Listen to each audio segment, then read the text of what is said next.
Hello everyone, in this PowerPoint we will be discussing the movement analysis of the sport hockey, more specifically ice hockey. Our group is Alan, Cassandra, Jonathan, and Kenny.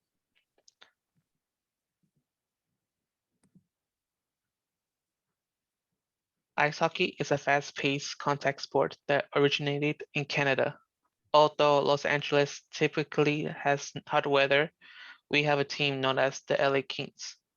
Ice hockey involves two different teams, both consisting of 5 players and a goalie at the same time. The objective of this game is to use angle sticks, as seen in the photo, to hit a rubber puck into the opposite team's goal to gain points. Each game has 3 20-minute periods, and if both teams are tied at the end of the game, there will be a 5-minute overtime or a shootout. Just like soccer has World Cup, hockey has the Stanley Cup, which is a tournament where 31 teams compete against each other. There are 82 games in total, which last about 8 months. Before we look at the movement analysis, here are some special considerations. On the ice, there is a low amount of friction between the ice itself and the blades of the skates. Because of this, players can build up a lot of speed and move quickly across the ice. And they can also get into some positions with less resistance. The equipment that the players wear, especially the goalie, can be heavy. This adds more external force downward, aiding movements like hip flexion and opposing movements like hip extension. If you watch a game of ice hockey, you will often see that the goalies will shuffle back and forth in front of the net. This is to make the area less slippery so that they do not slide too far past the goal when making saves. Players can also add tape to their sticks for better grip and control during their movements. There are also many different styles, sizes, and weights of sticks, as seen in the left photo. If the stick is too heavy for the player, it might be too difficult to move and swing around. Now we will be analyzing 3 different phases of movement using the muscle control formula.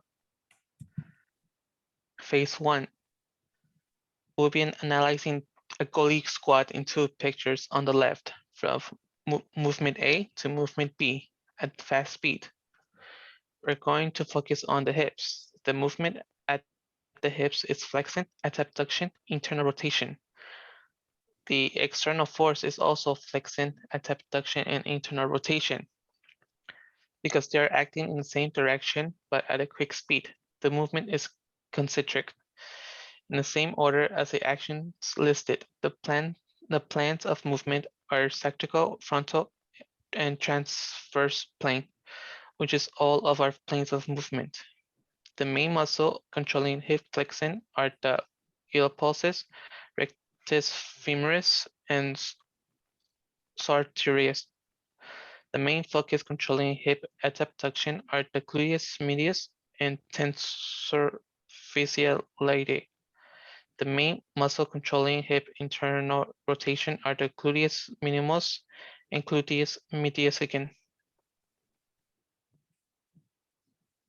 Now we will look at the knees. Again, this is a fast movement from A to B. The movement at the knees is flexing. The external force is also flexing because they are acting in the same direction but at a quick speed. The movement is concentric. The movement occurs in a symmetrical plane. The main muscles controlling knee flexion are the biceps femoris, semimembranosus, and semimembranosus. Finally, we will take a look at the ankles. Again, this is a fast movement from A to B. The movement at the ankle is dorsiflexion. The external force is also dorsiflexion. Because they are acting in the same direction but at quick speed, the movement is concentric. The movement occurs in a symmetrical plane. The main muscle controlling the movement is dorsiflexion. The tibialis anterior extensor digitorum longus and extensor humerus longus. Now we will move on to our second phase of motion, This phase of motion will also be moving from image A on the top to image B on the bottom. This is the act of swinging the stick back in preparation for hitting the puck. First, looking at the right shoulder in a fast movement, the movement is horizontal abduction, as seen here. The external force is horizontal adduction.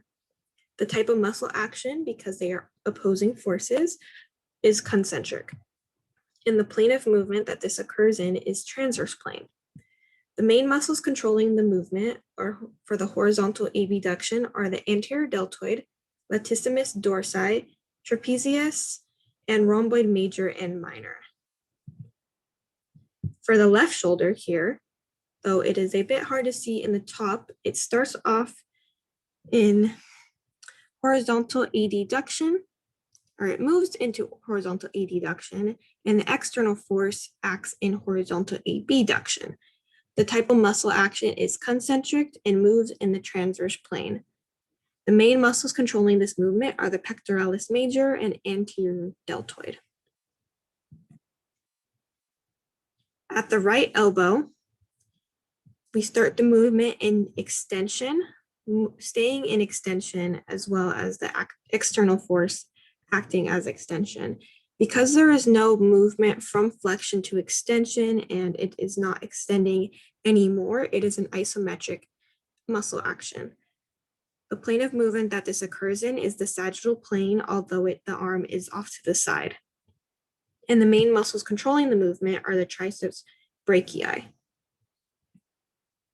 At the left elbow here, it starts slightly flexed and moves into extension, as seen in the bottom photo. The external force is also acting in extension, but because the movement is fast, it would be a concentric movement in the sagittal plane. The main muscles controlling this movement are also the triceps brachii. And lastly, for this movement, the spine, we start in a slight rotation right, with the external force acting in a slight rotation left. This is a concentric movement in the transverse plane. The main muscles controlling the movement are the internal abdominal oblique. Moving on to phase 3. In this phase, we will be analyzing how the player hits the puck. First, we'll be focusing on the right shoulder. As you can see, the right shoulder starts off in a horizontal adduction movement. The external force is horizontal adduction and is a concentric action. This takes place in the transverse plane, and the muscles controlling this are the pectoralis major and anterior deltoid. Looking at the left shoulder, it starts at a horizontal abduction. The external force is horizontal adduction and is a concentric action. This takes place in the transverse plane, and the muscles controlling this movement are the anterior deltoid, latissimus dorsi, trapezius, and rhomboid major and minor. Now looking at the right elbow, it starts off in a slight flex motion. The external force is extension. It is a concentric action and takes place in the sagittal plane. The muscle controlling this action is the bicep brachii. Looking at the left elbow, the movement is flexion. The external force is extension. The muscle action is concentric. The plane of movement it takes place in is the sagittal plane, and the muscles controlling this movement are the bicep brachii, brachialis, and brachii radialis. Now we'll be looking at the spine. The spine starts off in a left rotation, and then as the player turns his body, the external force is right rotation. The muscle action is concentric. The plane movement is transverse, and the muscles that control this movement are the internal abdominal oblique and external abdominal oblique.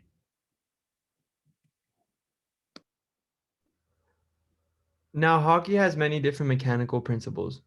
To begin with, one important one would be acceleration. Acceleration is a major part of hockey. When you make a line change, for example, which is a substitution, it must be quick and you must use your acceleration to get back into the field of play and into your position. Another mechanical principle would be velocity. When it comes to taking a shot with your stick and hitting what we call the puck. Velocity mechanics go into the amount of power and force you apply. When you apply the amount of force you want, you time your shot and how high you want your shot to go in order to go into the goal.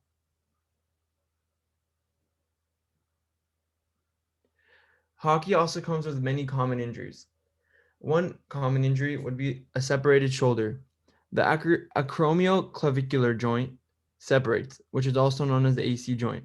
This occurs commonly when getting hip checked into the wall, getting thrown to the ground, or hitting another player while playing. Movements related would be shoulder abduction. The shoulder would be away from the body and getting hit in an awkward position, causing much pain. Another common injury would be in the knee area, which is MCL injuries.